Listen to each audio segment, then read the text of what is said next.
Hey everyone, welcome to the This Week I'm Into podcast. This week we're talking about marathon running. Later on we'll have a guest, Christian, who is both my classmate and roommate at Northwestern University for physical therapy school. And I'm talking with my friend and co-host, Paul Immerguglio. Paul, how you doing? I'm doing great. I'm excited to be here this week, Hans. I am super excited about this one, Paul. I just want to know, what's your opinion on running and marathons in specific? Oh man, I wish this was a video podcast because people would obviously be able to tell from the look of me the lies that I'm about to spew. But marathon running is obviously not something that I've done before. Have you been on a run, Paul? I have been on a run. Okay. And I don't mean just running like, while playing soccer. I did try to run for a few weeks in college, like during a summer. That makes you a runner. I'm still waiting for that runner's high that everyone talks about, but most of the time it's just after 10 minutes, I'm just shit out of breath. That's really funny. Unfortunately, that runner's high does not hit at 10 minutes in. It hits more at 3.5 hours in. Okay, well, maybe if we end up doing a marathon, I'll finally experience it. We just actually got to tackle these hobbies. So let's do a marathon together. What do you think about that? Okay, so you're gonna tell me that it only takes a week to train for this? I could just truly raw dog a marathon. I have seen videos in like TikToks of people going marathon, no training, but almost always it ends with them like puking and feeling horrible. Like, why did I sign myself up for this? so maybe I'd recommend a little bit of a longer training schedule. Yeah, I definitely don't think I'm going to be able to do that. I'm pretty sure that a 5K is already enough to just make me feel like crap. So you don't have to go all the way marathon distance to feel like crap. That's fair. yeah, exactly. I don't know how many 5Ks are in a marathon, but too many. Well, I will offer the opposite perspective then here, which is I absolutely love running. It is my primary form of exercise. I did like track in high school, but not very seriously. Like I wasn't the fastest, but I still really enjoyed it. I picked up running especially during COVID because I love soccer, I love tennis, but all of a sudden team sports, those are out of the question. So it's like, okay, well, what can I do for exercise? And then I got really into running. I was doing it pretty much every day and I absolutely loved it. And I kept going further and further. And eventually I had the idea. I was like, maybe I could, go for it. Maybe I should just sign myself up for a marathon. I, had quite a while to train. So, maybe that's a worthy goal. So my first marathon I did, this was in 2022, was the Charlottesville Marathon. And I loved it. It was an amazing experience. You feel not only like physically incredible, but you feel like there's an emotional aspect to it. When you cross that finish line, like I almost felt like crying. It was a really amazing experience. So I'll offer the other perspective that running is a positive thing.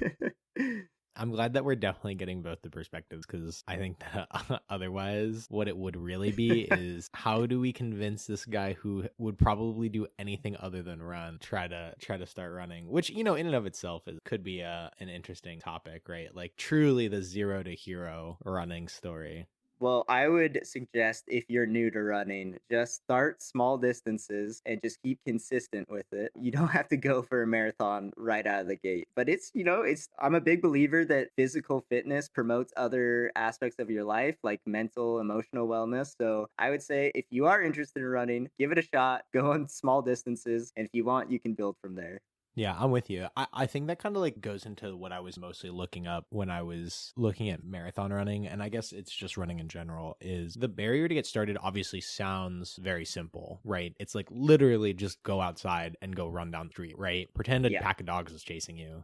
But I think that from someone who's tried to do that and has like looked up almost nothing the one time that I tried to start running as exercise, one, maybe I just got bored of it because like I don't find a lot of stimulation in doing the same few routes around my neighborhood. But I think what I was probably lacking now that I'm like reading about how people train for marathons is like a more structured how far you should go, like the different kinds of runs, I guess that there are, right? Mm-hmm. There's terms that I'd never even seen before, and just kind of like how you do that kind of progression to improve like stamina or speed or whatever it is that I think otherwise it'd be like, okay, I'm just going to go run 2 miles today and just kind of see how it goes.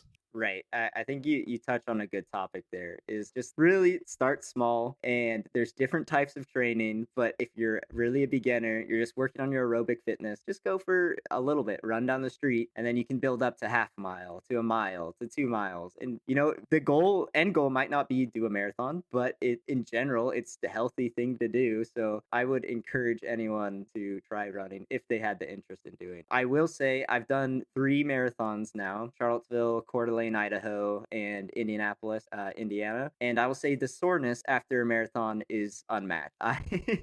And I've played, soccer growing up and stuff. Been to tournaments, and those cause a lot of soreness. I've never felt anything worse than the day after a marathon. That's a different type of sore. Do you know? Oh my gosh. This is the perfect example for the should I just go try to run a marathon right now? Do you remember the How I Met Your Mother episode where Barney just goes and runs a marathon? And then at the end of it, he's going home on the subway and his legs just like stop working because I imagine he's just like so exhausted.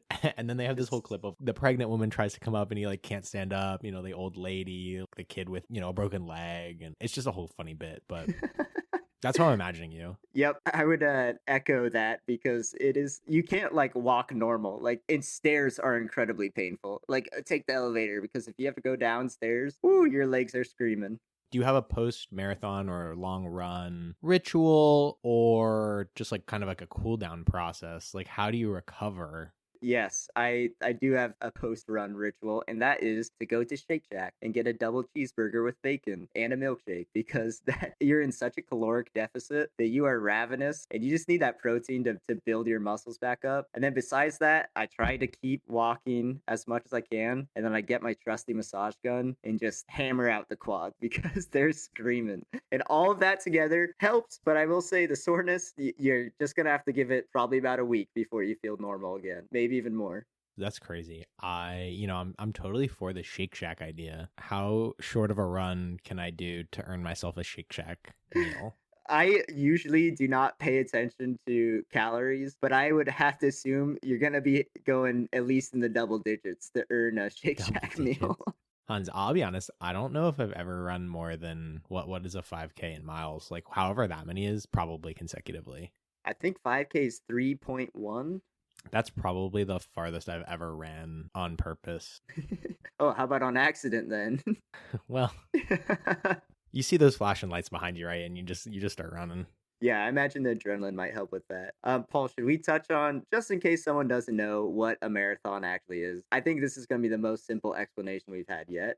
Yeah, that's true. And the Olympics probably just finished, so... Super, super simply put, the marathon is a running race, and it is 26.2 miles long. Okay, but this is like a perfect moment for a Hans history fact. Where does a marathon come from? Because that's... Oh my gosh! This is one of the most straightforward facts, and I love it. I'm so glad you brought this up. I'm so excited to talk about this. The marathon comes from Marathon, Greece. The Greek were fighting the Persians in a war, and they won a victory in Marathon City. And one of the soldiers or messengers' name was Phidippides. And Phidippides was to bring the message that they won this battle in Marathon all the way to Athens. So he ran from Marathon to Athens to report on this victory in the battle. But the most interesting part about this is that Phidippides then died of exhaustion after delivering that message when he ran all the way from Marathon to Athens. Oh, that's so messed up. It's very messed up, and now thousands and thousands of people do it every year for fun.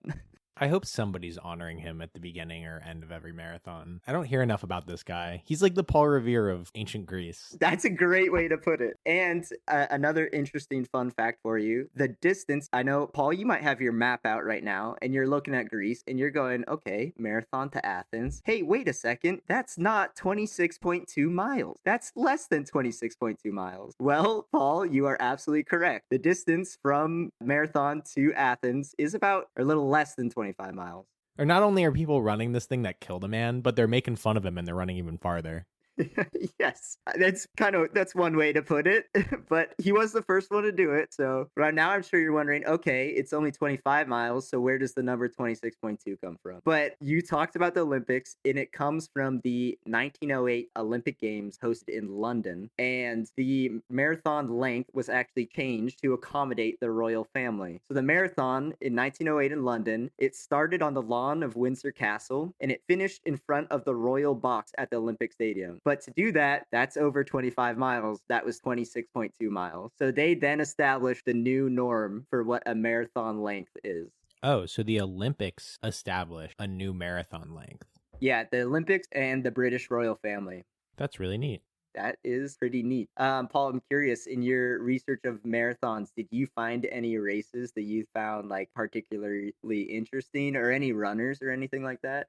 I didn't look at any specific runners, but I think the one that I've always been most interested in is the New York Marathon. I tend to watch a lot of content creators that will run the New York Marathon and like kind of their whole journey to get there. I don't know if that's like the most famous one. I think it is. You're gonna have to check me on this, but I think it is the most popular race in terms of a crowd. Yeah, I just know that there's so much that you have to do to qualify for it. Like, Yes. that's not one that you can just sign up for. You either have to donate, I think it's like $10,000 to be eligible to run, or you have to qualify in, and I'm not sure how many it is, but like at least another race and hit some sort of qualifying time. Yeah, exactly. And you touch on a good topic here. There's actually New York, probably the most famous, arguably the most famous of the bunch, but there are 6 races in the world that are the big races held every year, and they're called the World Marathon Majors.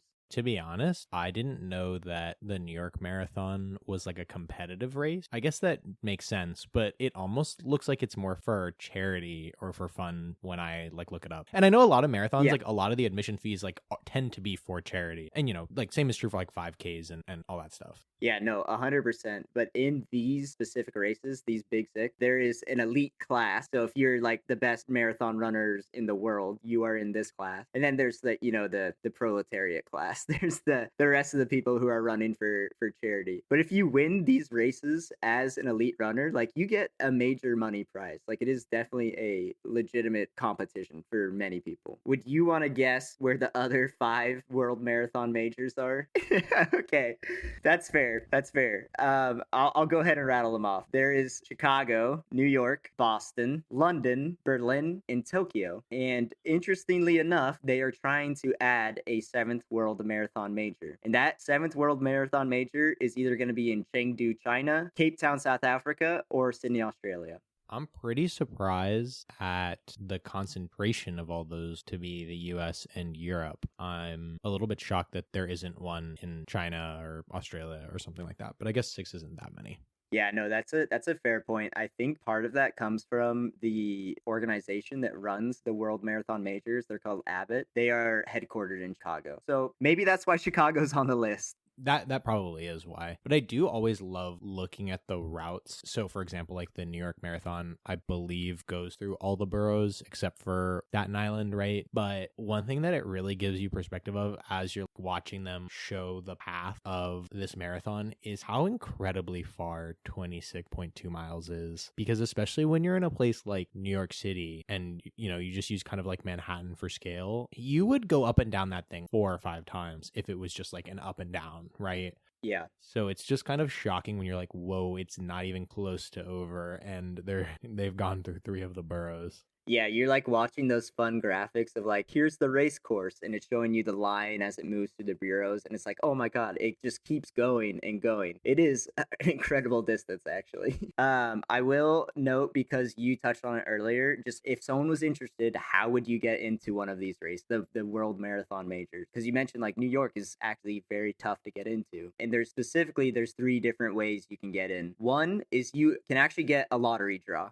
but this one is like incredibly unlikely. The percentage of people who actually get into the marathon is so low compared to the entirety of the running group that actually competes marathon. So you can try your best, but people try for years and years and won't get a lottery ticket. So it's an option, but it's not exactly an easy one. And then another way, which you mentioned, is the charity route. If you can, through different organizations, they have agreements with these World Marathon Majors, and you say, okay, I pledge that I will raise at least this amount of money, and for that I will represent this organization's spot in this marathon. So that's probably what you've seen on like TikTok stuff, like, oh, fundraising for the New York Marathon. And then the last way to actually do it is to qualify with a qualifying time. So that's the elite runners. That is like, you have to be incredibly fast. You're likely running a sub 3 hour marathon, which is incredibly pacey. I was looking, I remember these news articles about the guy who was trying to run a sub 2 hour marathon, and I'm not even sure how I would say his name. Oh, Kipchoge. Yeah, Kipchoge. Mm-hmm. And I remember there being like a whole event where it was him trying to run under 2 hours, right? Like that was like the crazy benchmark that nobody has yet been able to do, or I guess he has now, right? Mm-hmm. Yep. Just to like kind of put in perspective for me on how fast that is, that running a 2 hour marathon is the stat that I was seeing is that if you ran like consecutive 100-meter dashes, right? Yeah. You would have to run them consistently at 17 seconds. I think that in high school, when I did a 100-meter dash, I got 15 seconds. So this man is running about as fast as me. Yes. In a 100-meter dash for 2 hours. Yeah, it's incredible. It's actually insane. Something to note about Kipchoge is, like you mentioned, he actually did successfully get a sub 2 hour marathon hosted in Vienna, Austria, but it is not on the official record book as a sub 2 hour marathon. It's not accepted by any kind of marathoning governmental organizations because they set up the track perfectly for him, almost as a proof of concept to show like this is actually possible. But he had a pacer car. He had like guide runners pretty much that were set up in like a V formation around him, and they would switch in and out, like help him with his pacing, with any kind of like, I guess, aerodynamic. And then he had on the go nutrition whenever he needed it. So it is possible to run a sub 2 hour marathon. He's proved it, but it's not accepted in the record books yet.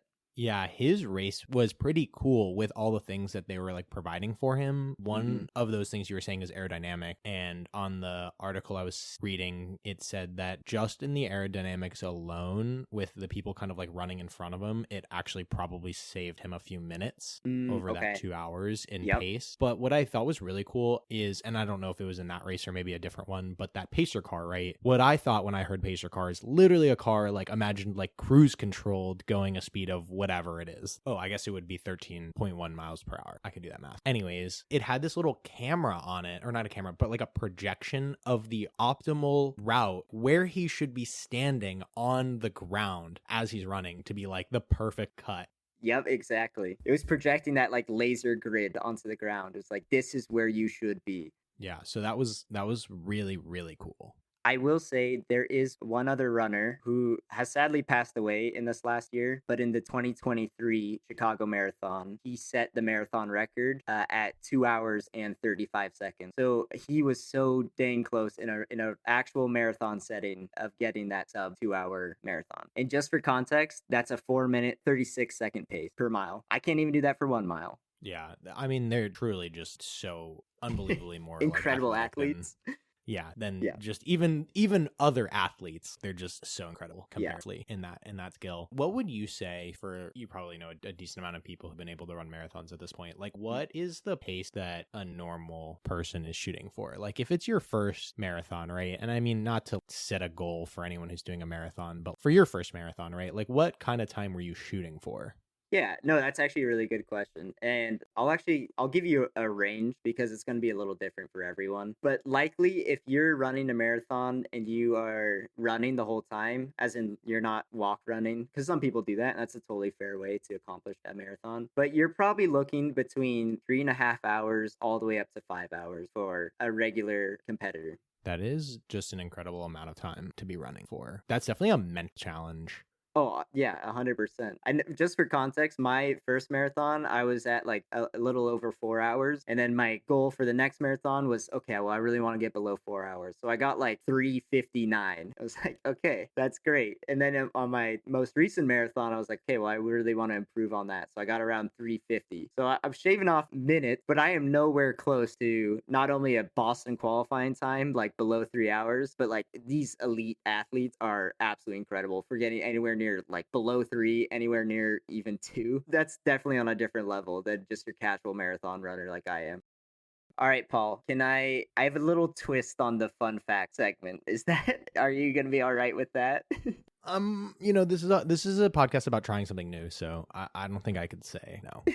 Okay, well, instead of giving you some insane fun fact, I kind of wanted to talk about the most interesting marathon runs I found. Does that sound okay to you? Yeah, that's okay Okay, with me. let me hit you with one right off the bat. There is a marathon club, and you just sign up for it. And if you accomplish it, they'll send you a medal. But it's called the Seven Continents Club, where you run a marathon in every continent. So you understand that my question is going to be, Yes, I was hoping you would ask. how many Antarctic marathon are there? There is, well, I'm not sure if there's more than one, but there's definitely one. It's called the Ice Marathon. For $20,500, you can sign up for the Antarctic Marathon. They'll transport you from Punta Arena, Chile to the Union Glacier Camp in Antarctica, and they'll set you up with accommodations and clothing because you know it's going to be really cold, so they want to make sure you survive. And you can run a marathon in Antarctica. Aren't you supposed to dress lighter for when you're running because you tend to warm up a little bit? So you're telling me my normal like shorts and shirt isn't enough? Normally, I would say that's a good tip is you're going to heat up, so you know, dress lighter, but in this case, I think it might be an exception. Well, hopefully there's a polar bear there because that might encourage someone to run a little bit faster. Yeah, that's a great point. Maybe you'll PR in Antarctica. That would be super awesome. And I don't know if they have a way to protect against polar bears. I hope they do, but that's a really good question. Run at your own risk. Another one I found is the Great Wall Marathon, hosted in China, where you actually just run 26.2 almost entirely on the Great Wall, including all the steps up and all the steps down. So you are really rolling the entire way. Hans, maybe you can talk about this real quick. Are some marathons more challenging than others, or do they try to even out like elevation gain? Because I'm thinking that that's probably what would make a marathon more difficult one to the next. Yeah, that's actually a really good question. And there's absolutely a disparity in the challenge level of different marathons. And some of them use that as a selling point, even. So, like Indianapolis, for example, has an incredibly flat course. And some fact, I think they're either number one or number two every year of the most marathon runners in that race have a qualifying time for Boston. So they use that as a selling point. There's like, we have a flat course. You will likely PR on this course. And then there's other races that have like kind of gimmicks or like, for example, I wouldn't call it a gimmick, but in Coeur d'Alene, like you're running up and down the mountains and it is absolutely beautiful. But I wouldn't really suggest if your target is to get a new PR or a qualifying time, then I would not suggest targeting Coeur d'Alene as your marathon of choice. Yeah, just talking about gimmick, one that I remember in Seattle growing up is this thing called Beat the Bridge. And I don't know if it's a full marathon, but it definitely has intervals like half marathons and stuff like that that you can do. And the whole goal is that they will raise this one bridge about like a little ways into the course, and you just have to have a time fast enough to be past the bridge before it goes up. And it's funny because Cool. like literally Okay. they will literally lift it in your face if you're too slow, and then you like get backed up with everybody. So Like, oh no, you didn't make it. You didn't make it. Like, yeah, I better mean you luck can keep next running year. afterwards, but it's funny because I remember it because I volunteered as a kid. I was at like handing out the water station, and you know all these people are running by, whatever, and then all of a sudden there's like a 15-minute gap. And you're like, yep, those people just didn't make it. That was the bridge gap. Okay. That was the bridge gap. That sounds fun. I think that speaks to a lot of people's competitive spirit. You have to beat the bridge, obviously. Oh yeah, it definitely pushed you for the first half of it for sure. Like what of an incentive, yeah. Speaking of gimmicks, also, I just wanted to touch on one or two more of these fun marathons I found. The Detroit Marathon, great marathon. Their gimmick is it's the only marathon that runs between two countries, and it is stated you likely won't need it, but you should carry your passport on you for this race. Yeah, they're not recommending that you would PR in that one because border security is always a little bit of a slow process. Yeah, can you imagine? They're stopping Kipchoge like across the border. He's on par to beat 2 hours, and he's like, no, sorry, sir. They would probably find a pacer to run with him to sign all of his documents. Yeah. So he doesn't even have to stop. That's how they supplemented his run.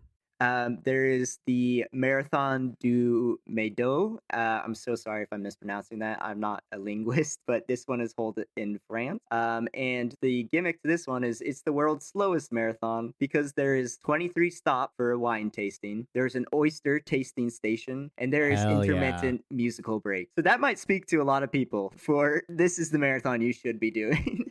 Yeah, you know how they have like a beer mile or a donut 5K? I'm familiar with the beer mile. Oh, also the hot chocolate 5Ks, the donut 5Ks. Yeah.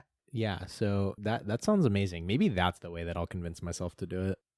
Oh, this I wasn't actually planning on this, but it reminds me of a funny one that I was out for a normal run in Chicago and I saw this running event that just made me chuckle. It was called the Lazy Point 5K. It was just a bunch of people walking and then they would stop and drink beer and then walk a little more, drink some more beer. So there's another race for you if you are so inspired to do so. All right, Paul, I got one more gimmick race for you because I really love this one. This one was in Tromsø, Norway, and this is in northern Norway, all the way up in the Arctic Circle. This is held during the summer. It's called the Midnight Sun Marathon, and it's held during the summer because it comes on a day when the sun never goes down. So you start at about 8:30 p.m. It means you're finishing your race at about midnight, but the sun is still up, and everyone, including the local town of Tromsø, is there to support you. It's a very international event, so that's also kind of a fun gimmicky one I found. Oh, I like that. That's sweet. That one, yeah. Let's end on a sweet note there. There is one YouTube channel that is a running channel that I did want to give a shout out to because this is one that I have personally enjoyed so much. He's just like such a wholesome runner, and his videos encompass him like he's entering some like fun competitions, but his best videos are him just like running in these absolutely gorgeous mountains and fjords along Norway. So I'd give a huge shout out to him. The name is Goran Winbald. So I would recommend checking him out if you just want like the most wholesome running content you've ever seen. Something to put on your treadmill so it seems like you're a little bit more outside. That seems a little dystopia to me, but yeah, if that's gonna get you running, then okay, I'm with that. It's like the running in Wii Sports, or what was that one? Wii Fit, where you could just like have your little me and it would run around a little fake town. As you're like shaking your Wii remote and nunchuck. Yeah, as I'm sitting on the couch shaking my hands back and forth pretending to run. All right, Paul. Coming up next, we have Chris Chin to talk about his perspective on marathons and his running journey. So we'll check in with him after the break.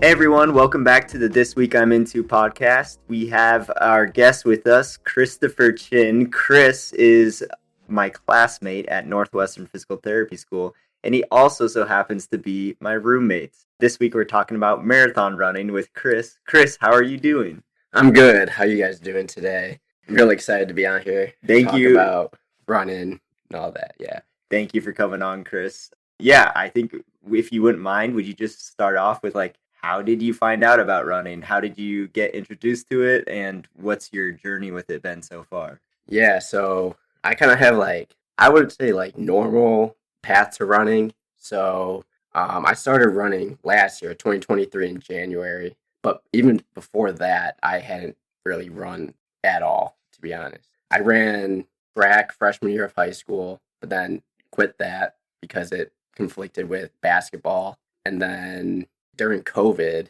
all the gyms shut down. You know, I was working out like a lot, but I started running because of the gyms shutting down. I only ran like 2 miles every other day. But the way I kind of am, I really just wanted to run as fast as I could for those 2 miles. So I would do that. I would calculate my times. I would start at like, I don't know, in the 2 miles, I started maybe 16 and a half minutes running those 2 miles. I got all the way down to like 13 and a half minutes. So that was actually pretty good. And then I did that for maybe like 6 months and then kind of stopped running after that. But then when I moved to Chicago, met like you and Jacob, our other roommate, and you guys really liked running. So I was like, okay, well, maybe I should try to pick this up a little bit. So I would start running to the gym. That would only be like a little bit less than a mile. I'd run there and back and call it there. But then January 2023, you probably remember this, you and a whole bunch of classmates ran a half marathon in the snow, and I came with you guys after just to celebrate a little, get some drinks, get some food. And then you guys were talking about doing a marathon. I was like, maybe I'll join you guys for the marathon. But at that point, I hadn't run since like COVID, or I guess if you count like the mile to the gym, mile back. So I started there, and then I went for my first run a little bit after that day. I just went out. I didn't know really what to do. I didn't even have any running shoes really. I just had shoes from high school. Went out, ended up running 8 miles. That was a career long by a lot. Uh-huh. And I was like, okay, that's pretty cool. No I training. guess. You just went and ran 8 miles. Yeah, no training. Just ran 8 miles. Was it easy? No, wasn't easy at all. I just went to the lakefront path and then went straight north and went to the end. I didn't realize it ended there. So I turned around, came back home. I don't know how long I would have gone if I didn't reach the end, but got there, turned back, ran 8 miles, and then I started running like once a week. I just did like a long run. I wouldn't recommend doing that, but that's what I did. Yeah, for context, Chris is a very athletic guy just outside of running.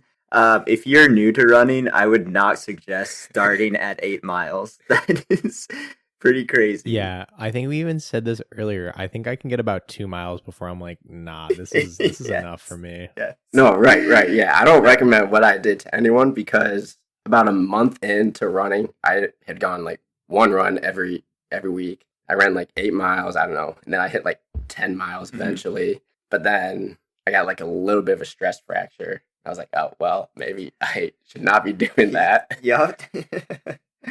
So I took like a month or two off of running, but then foot started feeling better and got back into it a little bit. Then I started building it up a little bit more. Ran like from once a week to like twice a week and like less mileage. Yeah, and can you just tell us a little about, you've explained how you started training, but what were you training for? I did like an impromptu 10-mile. I signed up for a 10-mile race, the Soldier Field 10 mile, in either April or May of 2023. So I started training for that in, I don't know, maybe like March. So I only really trained for like a month, but I would run like 2 or 3 times a week, have like one long run and then a couple shorter runs. But before that, I really need to figure out like what I was going to do with shoes. I still only had those high school shoes, and that kind of contributed to my stress fracture, I think. I would probably venture to guess that is Yeah. a true statement.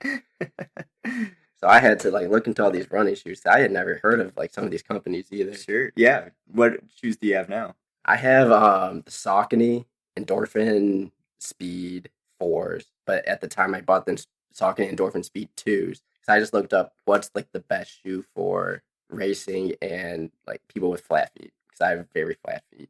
I don't know if I've ever heard of that brand before. Yeah, I had never heard of it before I looked it up last year. I never even heard of like Brooks or Asics, to be honest. Yeah. So Okay, Asics I've heard of. I would have just been looking at the Nike store, the Adidas store. Yeah, I think, and not that they make like bad shoes or anything, but once you start getting into the running community, these like more niche like brands pop up, and people all like on the internet all over the Lakeshore path, like they love these like pretty niche brands that you probably haven't heard of unless you are in the running scene. yeah, I would 100% agree. Like my first run in those Sauconys, I ran like a 10-mile run at pretty fast pace, faster than I had ever run. I was like, wow, these are fantastic. So now, like right now, I'm just a loyal Saucony Perfect. shoe wearer. Yeah. I have like 4 different Saucony shoes. They put the little engines in the heels. Yeah.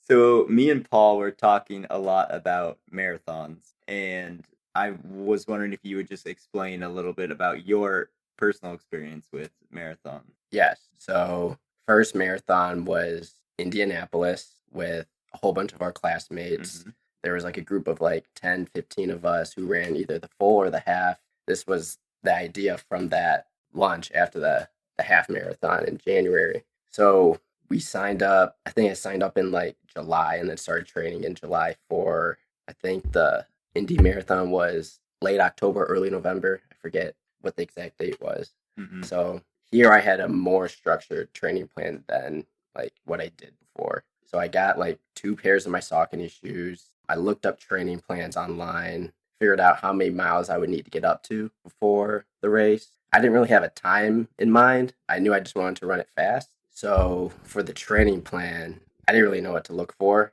So I just went on YouTube, looked up how to train for a marathon. And then this is like a personal or like a little plug for this content creator. His name is Eric Floberg. I found him on YouTube and he kind of explained, what got him into running and then how he became like a 4-hour marathoner into like a 2:40 marathoner now. So I was like, oh, well, he must know what he's talking about. So I kind of just structured my training plan around his. Obviously, less miles and not as fast because I can't really run that fast yet, maybe.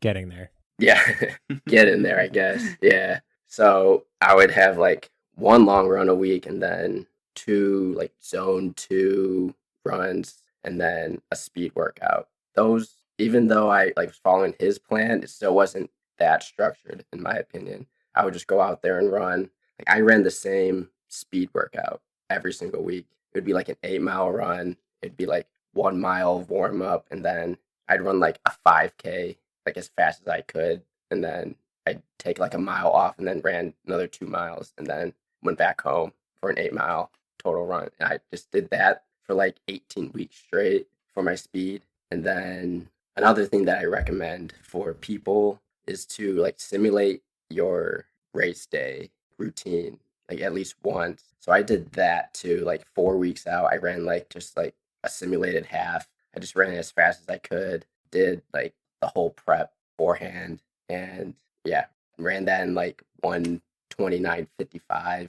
That was like really good for me. I didn't know I could do that. And then just continued the training, ran Indy with everyone, ran that one. That one really surprised me too. Ran that in 3 hours and 3 minutes. That was quite a good surprise because my training, it was catered. I had like a goal in mind. I never really like vocalized it. I thought maybe I could get like maybe a 3:15 marathon, 3:10 if I like really pushed it. Everything went my way and end up with a 3:03. Weather was perfect. Really had no complaints there. Great. The vibes were high at Indy. It was actually a good marathon. Yep. Flat too. Can I ask you to explain some of those different types of runs you were saying? So I think you said like speed, zone 2, Yeah.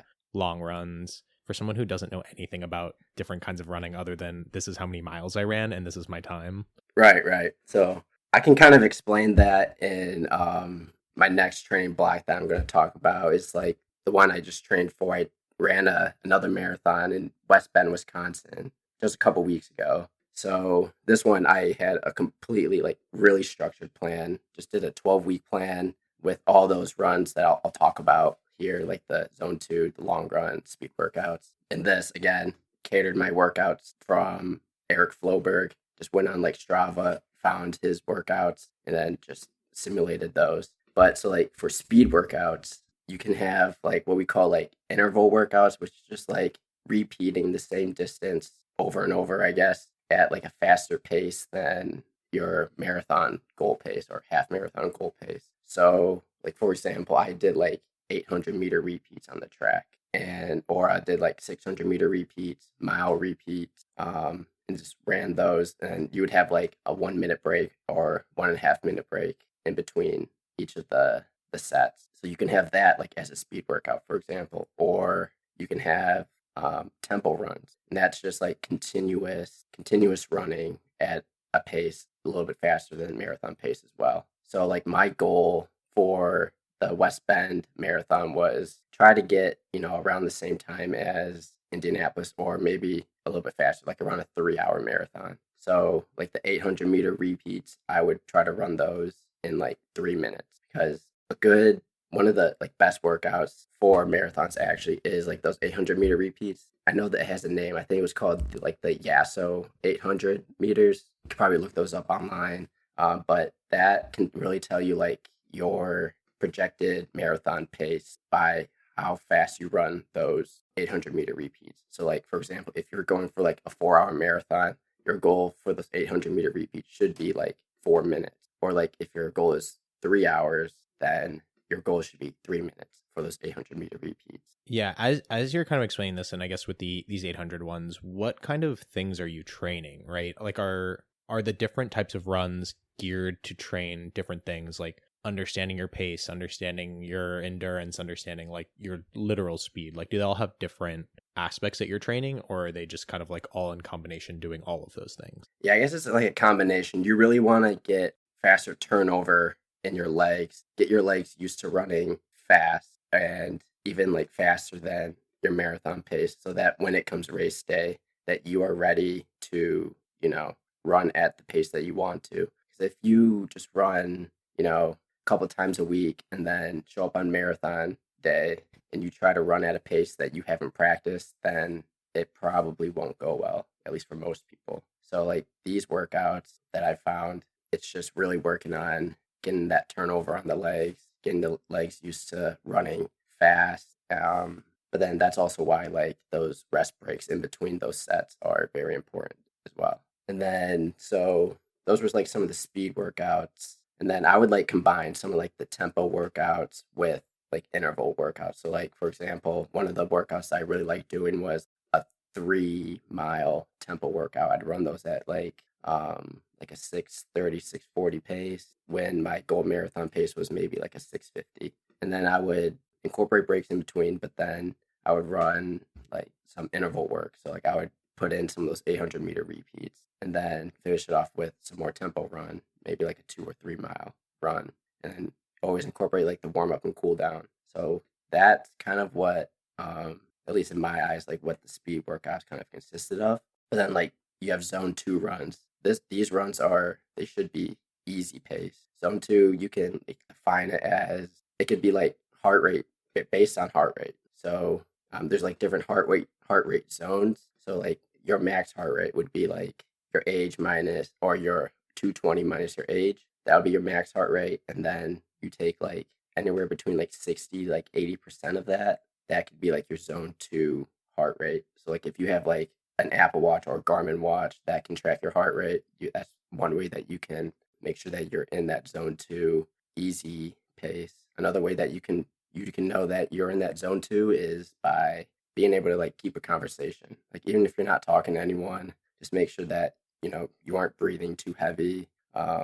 Or another way is like nasal breathing. Like make sure that you only breathe out your nose. If it gets too hard, you start breathing through your mouth. But yeah, so like that's kind of like zone 2 runs. Those can be like anywhere between like a shorter run or a longer run, but making sure you incorporate those into the training block will really help with like a lot of different stuff like recovery. Because if you're running at a slower pace, then you recover quicker, then you can be ready for like those long runs or the speed workouts. And then the long runs are just what it is basically. It's just a longer run than you have like during the week. Usually I like to do those on the weekend. Sometimes I'll incorporate some like marathon pace work in there, or I'll just keep it easy throughout. But the big thing with those big marathon training runs is just get those miles in. So like those are like the kind of different runs. Hey Chris, you also mentioned something about your pre-race. I know you were talking maybe specifically about fuel, but can you talk about just like what you do before race day? What is a good pre-race, not only fueling, but any other kind of rituals you might have as well? Yeah, so I wouldn't really call myself like superstitious at all. So I kind of just keep it simple. Main thing is before a race, I know like a lot of experienced runners can attest to this, or just runners in general, making sure that you go number 2 before. So anyway, yeah, very important. So because I know like during some of my training runs, like I'll wake up in the morning and I'll go. Does that mean no coffee? Well, coffee can help. I know I don't really drink too much coffee before runs at all, but I know that can help going number 2 beforehand. But it could also be detrimental if you don't go and you drink the coffee and then you're in the run and you're like, oh man, I really have to go. Yeah, so that make sure you go number 2 before any race, because that feeling during a run when you have to go is it's not pleasant at all. No. So I'll make sure like before a race to go like at least twice, honestly, before. Honestly, more the better. Results may vary. That might not be for everyone. Yeah, But yeah. I just try to go. So get that. We're promoting a high fiber diet. Also recommend not having too much fiber before the race because of that reason too. But just get ready like as normal. Put on the race day fit, and then in terms of like nutrition, I'll eat. I think for Indy, I had just like a bagel, peanut butter, honey, and a banana. So just getting like all the carbs, the fats to be ready for fueling for the race. And then for West Bend, I had basically the same thing, but with like sourdough bread and some like almond butter, but basically the same thing. And then what I started to incorporate was this drink mix. It's called G1M Sport. It's a BPN product. I can talk about that a little bit later. What this mix is, it's just basically like a whole bunch of carbs and sodium and electrolytes. It's like a little powder. I'll put that into some water, shake it up, and then drink that before too, making sure that I have enough sodium and carbs for a race. And then the only 2 marathons I've run is with other people. So we just, go to the start and, I don't know, go to the bathroom again. And There's a theme here. there is a theme. You don't want to have to go number 2 or number 1 during the race. I know people, not me, but people have like pooped themselves or peed themselves during the race. But stopping also just to go to the bathroom during a race is an inconvenience as well.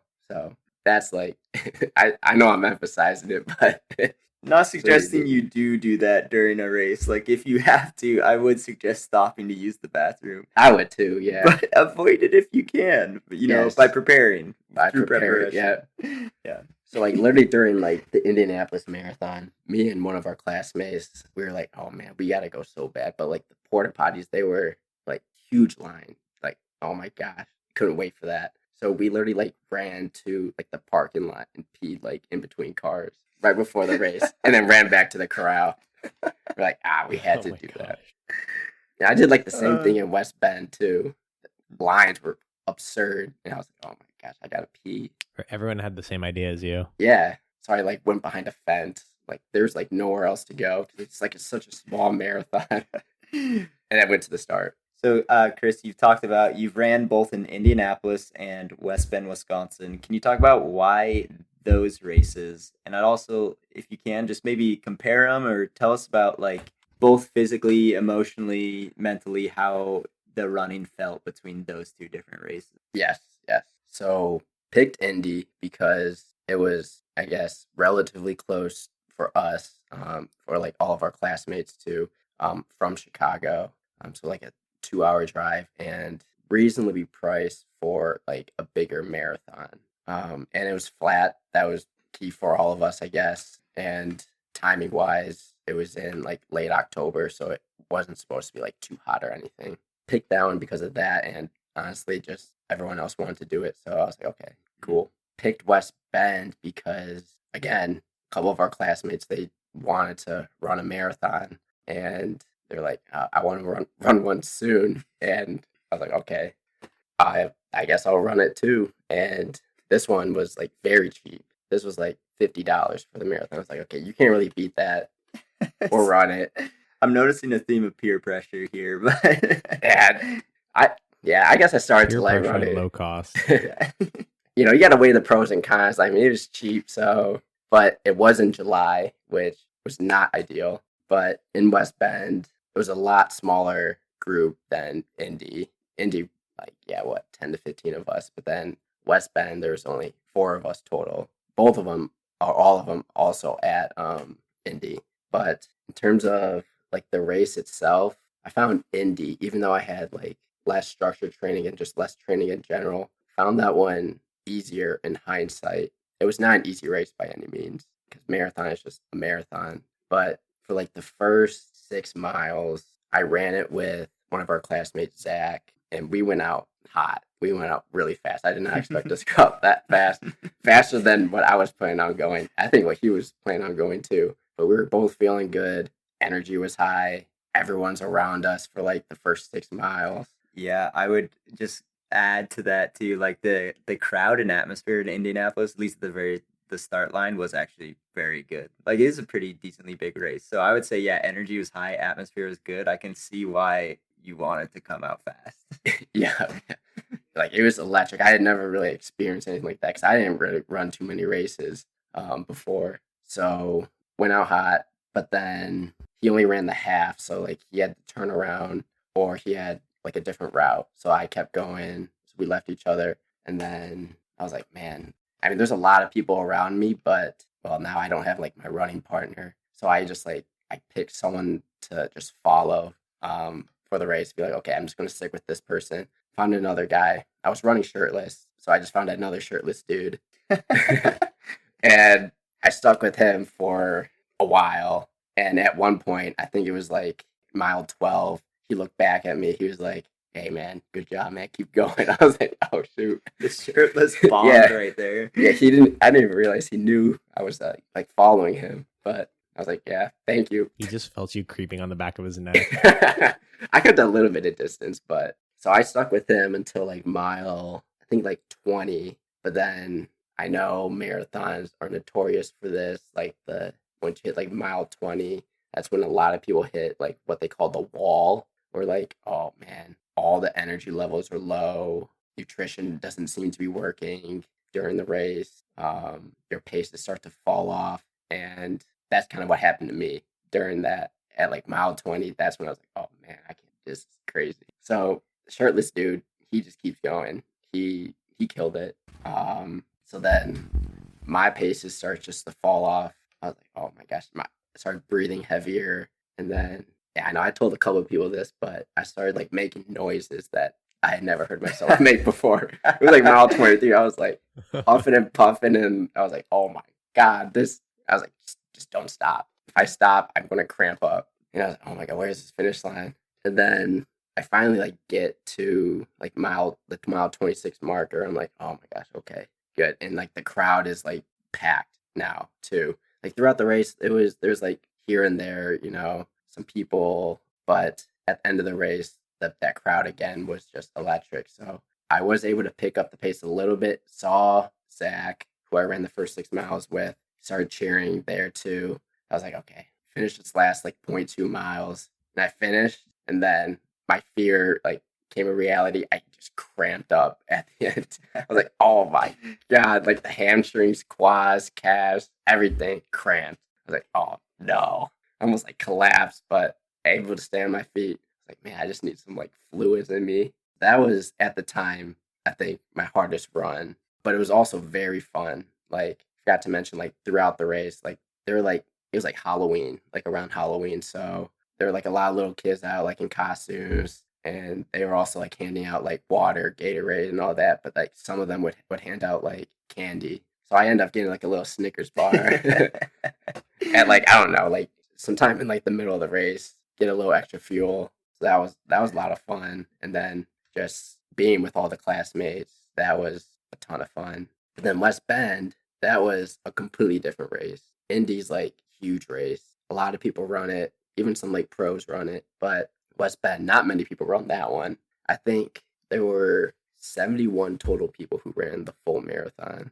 And I'm not sure about Indy, but that was in like thousands at least. So for West Bend, told a little bit about the start, but I ran the first 6 again with a classmate, Nick. He ran the half. So we went out again pretty hot.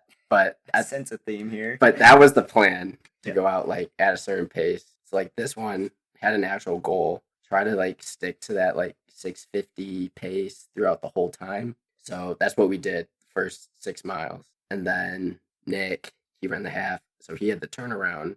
And then so once we like left each other, we like, all right, man, go kill it, whatever, do your thing. So left him, but then it was like, wow, okay. So there's only 71 people here, and we were going at a pretty fast pace. There was literally only one person in front of me. That was like the leader. So right now I'm in like second place. I was like, oh, okay, wow, it's kind of cool, but might get a little lonely.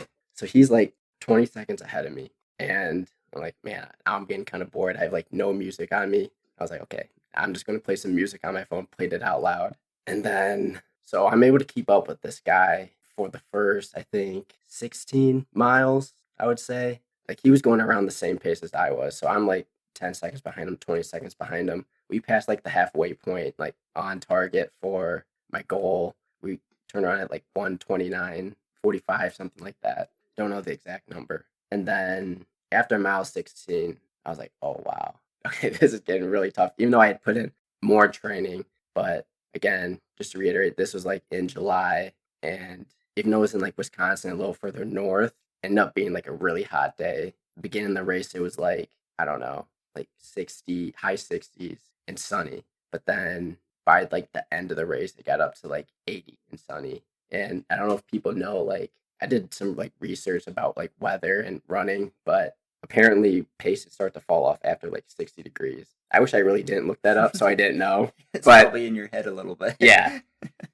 But I looked it up and then I knew that. I was like, well, okay, well, I'm just going to try and run it even though it's hot. But mile 16, my pace started to fall off, started going like way off the pace. And then the guy in first place just keeps going and going. And then, so at a certain point, I think it was like mile, even just like 18, like 2 miles after, I was at a point where like I couldn't even see the guy in front of me. And then at that point, I was like, okay, what the heck? I looked behind me and there was no one there either. Oh my goodness. It's like so lonely. You're worried you're off track. Yeah. I was like way off. And then, so I was just like alone for like the last 10 miles and my pace was falling off exponentially. I think so. Like the goal pace was like 6:50. The last 2 miles of the marathon, I think I ran them like over a 9-minute mile. I was like huffing and puffing, making those sounds again I made in Indy. I was like, where are these water stations? They just seemed to get further and further apart. What also was different was like, this was on like a trail kind of. It was on like, I don't know, like limestone. It's just like kind of similar to like gravel, I guess. I don't know, just like little rocks. So that was like a little different. Like it didn't have as much grip, but it wasn't like too much of an issue. But yeah, what I forgot to mention too was like first half, it was like all in the shade because it was early enough in the day. Started at like 7 a.m. So like there was some shade from the trees. But then the whole second half, because the sun was rising, that was like just pure sun. So that also did not help. That's also maybe why I fell off the pace a little bit. But was able to finish that one. My goal became from like a time to just don't walk. And I was able to not walk, even though I was just like really, sometimes I would just like be really slow. But the goal was just not to walk and able to do that, even though that was like very, very, very tough. Yeah, so just like for perspective, the guy in front of me, he finished, I think, like 17 minutes ahead of me, and then the guy behind me finished like 8 minutes behind me. So like huge gap. I kept like looking back, like, where's this other guy? I kind of want to run with someone, but it just never came. But able to finish, came in second. Do you get a medal for that? Did. So even though it was a small marathon, they gave out like a whole bunch of medals. You get a finisher medal, but then you also get like a first, second, or third place based on your age. So this guy, I think he was actually younger than me, and then so in the younger age group. So I got a first place medal for my age group. So that was kind of cool. Promote the small. Yes, promote the small races. The small races. It was a lot of fun, but now that is my hardest run ever because of how hot it was and how lonely it was. Even though I prepared for it better nutrition, still that was the toughest one yet. Chris, do you want to talk a little bit about the nutrition and stuff that you're talking about? I'm curious, like during the race. Oh yeah. Or even during your training, like how you're keeping up with all like your electrolytes and fluids and things like that, or in terms of like recovery, if you're using any like products or like, what kind of like stretching and stuff you have to do after the fact. Mm-hmm. Yeah.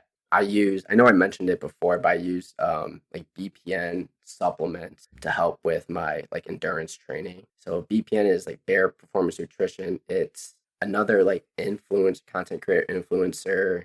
His like brand, he made it I think when he was in college, just to help people who want to lift, run, do anything like aerobically, athletically, I guess. So I use his products. I use his goo gels, which is what I use during the race. It's just like this little goo packet of a whole bunch of like carbohydrates and electrolytes. Then I also use like that G1M Sport I kind of mentioned earlier with the carb and electrolyte mix. Then I also bought his electrolytes actually. So I actually bought a ton of his stuff because it seemed to work. He's like a 2:30 marathoner, but he's also like an experienced like ultra marathoner and like bodybuilder. So he must know what he's doing. So I trusted him, and he's got like a big following. So during the race, I rewind. I'll go before the race. I'll take that carb and electrolyte mix just to make sure I have enough carbs and electrolytes. And then for West Bend, I actually took a gel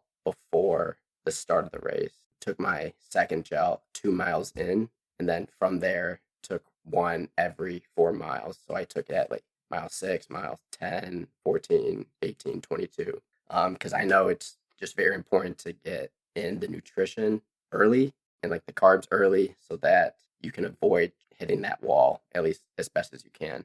Indy was a little different. I just took it every 4, starting at 4 all the way up until like 20. But yeah, it's very important to get enough carbs and electrolytes because when you run, you sweat a lot, and when you sweat a lot, you lose like a lot of those salts. So you'll need to beforehand get a lot of those electrolytes back in so that when you lose them, you'll have enough to keep running. Same with carbs. When you're running a lot, your body uses those carbs as energy. So you want to really fuel yourself with those carbs beforehand and during in different ways, and then so that you will again try to avoid that wall that many people encounter. Then after runs, I'll take some electrolytes just to replenish those salts, make sure I get my carbs back in to replenish those like glycogen stores. Yeah, just make sure I'm good on my nutrition just throughout training. But usually like during the week for those training runs, I won't have too many gels. I'll only really take those on the long runs just to simulate, race day stuff. But before just like a zone 2 run or even like a speed workout, I would just go, I don't know, wake up and then run it basically. Rely on the fuel stores from the night before. Also, don't recommend that if that's not you. If you need to fuel beforehand, do that. That's just what I kind of did. Yeah, and if I can just add some like context here, what people say anecdotally is just nutrition is so critically important. If you wait to the point that you have a cramp and you need a goo gel, it's too late. Mm-hmm. You have to get like just by the nature of how fast you can digest and get those salts to your muscles. It's critically important to start your nutrition, before the race, and then to be really consistent with it throughout the race as well. Yeah, get your nutrition early and often. Yes, and try your best to avoid the wall. Although I will say that is way easier said than done. Yes, I am currently 0 for 2, so I have this nutrition plan, but then I still hit the wall. So Exactly. Who knows if it even works? I guess I'm just kind of said it. This is what I've been reading and what the research says. But personally, okay. So, Chris, what marathons are you looking for in your future then? In the future, well, my plan was to run Chicago in 2025 because that Indianapolis time 3:03 it qualified for Chicago, but learned recently that Chicago raised their standards for qualifying for the marathon. So now the qualification went from 3:05 to 2:55. So don't have that like automatic qualification for Chicago. So I'll still put my name in the lottery, see if I can run that. But other than that, don't have anything planned yet. I do want to run actually an ultra marathon eventually. Was planning on How far is an ultra marathon? anything longer than a marathon. So anything longer than 26.2. A common one's like a 50K, which is like 31 miles. And then one that I kind of want to run a distance is 50 miles. So I was actually planning to run one in Nashville in September, but it got recently canceled. So not doing that. How do you train for that? Is it different? Like, what's the longest you've ran to get closest to 50 miles? Well, I haven't even trained for that. I've only trained for a marathon, so I don't even know what I would do. I don't know. I think my plan was like I thought about it a little bit. My plan was to do like on the weekend run 2 long runs instead of just like one super long run. Like I don't know if I could just run like 35 miles on a Saturday morning or something. That seems a little excessive. So I think I don't know. I saw a couple of different plans online. Whereas like you run it for your max run, you run like a 20-mile run on Saturday and follow that up with like a 16-mile run on Sunday. that doesn't sound great, That's but quite a bit. that's what I saw. So maybe I would have done that if I started training for that, but who knows what I would have done, to be honest. When I do run one, maybe I'll do that. I don't know. To be honest, we'll figure that out when cross that path. What marathons would you look forward to the most? Like, I know you say you want to do Chicago, maybe an ultra marathon. If you had your Mount Rushmore marathons, what would you put on that? I do want to run like one abroad. That would be very cool. I mean, I know like what do they call it? Like the six, the World Marathon Majors. Yeah, the World Marathon Majors. That would be really cool to run those. Like, what is it? Like London, Berlin, Tokyo, and then the 3 in the U.S. I think out of like those 3 abroad, I think I would want to run maybe Tokyo. That seems would be very cool. Never been to Japan, so I would put that up there. Mount Rushmore. For U.S., I would run. I mean, Boston's just historic too. That would be very cool to run. Yeah, I would say those 2. Maybe eventually I'll run them, but who knows? Down the line, yeah, sure. Down the line, fair. Yeah. When I have maybe some money too. Yeah, that's 100% another consideration. Those are a little more than $50, I bet. Yeah, can't beat the $50 West Bend Marathon. Yeah, so Chris, as you know, this podcast, the theme is jumping into a new hobby or a new passion every week. So could you just give us your elevator pitch as to why running is such an enjoyable hobby and why someone should jump into it? Yeah, love to. I mean, goes without saying, running is very good for your health. Aerobically, a lot of research saying like, it decreases your risk of certain conditions. But other than that, it's like, really good for just like mental health as well. If you're, really stressed about stuff, you can just go out for a run, clear the mind, put on your favorite tunes, clear the head. It's also a great way to meet new people. Chicago especially has like a fantastic running community. You run on the lakefront path and you see hundreds and thousands of runners every day. And then like make sure you wear black, right? Yeah. For the singles run club. Have you not been keeping up with that, Hans? Oh, no, that's new. Is that a thing? If you wear black? Yeah, there's this huge push for the singles run club, and I think the gimmick is that you wear black if you're single, so you can see who else is sweaty and horny all at the same time. Interesting. I did not know that, actually. No, that's new to me too. But I actually did go to one run club, the Lakeview Run Club, with Nick and another one of our classmates, Helen, who ran West Bend too. And that day, it must have been around Valentine's Day, because after that they hosted like a little happy hour at a bar, and they were going to give you cups, and one would have like green, which means I guess you were single, and then red, oh no, I'm taken. And there was also like an orange cup for like, I don't know, it's complicated. And I was like, okay.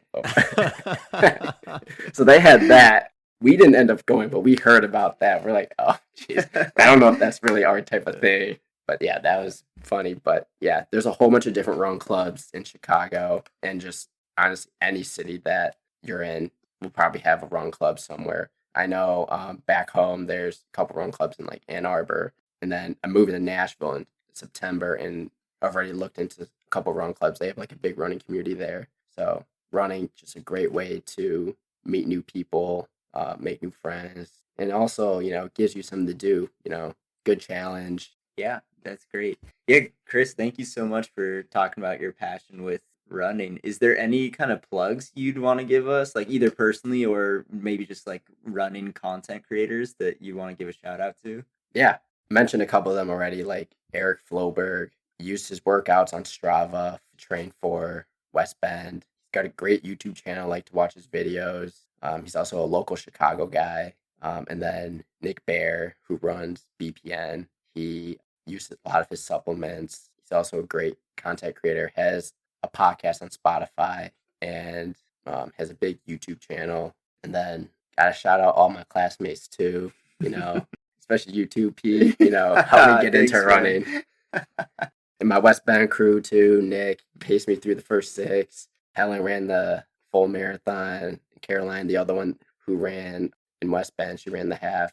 Everyone killed it. Great gang there. And then everyone in Indy, can't really name them all. To be honest, there's a ton of people. Right. But over the course, got to run with like all of you guys at least once, and it was a lot of fun. Yeah, thanks, Chris. Thank you so much for coming onto the podcast. It's great to hear running from your perspective. Yeah, thank you guys for having me. This was a lot of fun to talk about it. Never really told my running story before. I love it. The running story is out for the world to hear now. Yeah, thanks for sharing. Make sure you go to the bathroom before races.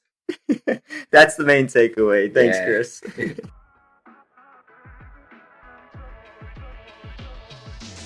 Thank you for listening to the This Week I'm Into podcast. Huge thank you to Chris Chin for sharing his passion on running. If you have any questions, comments, or suggestions for the next episode, please reach out at thisweekiminto@gmail.com, and please give us a follow on Instagram at thisweekiminto. Also, please rate us 5 stars and share this episode with a friend. We're doing our best to grow the podcast, and your help really goes a long way. Thanks for listening, and we'll see you in the next one.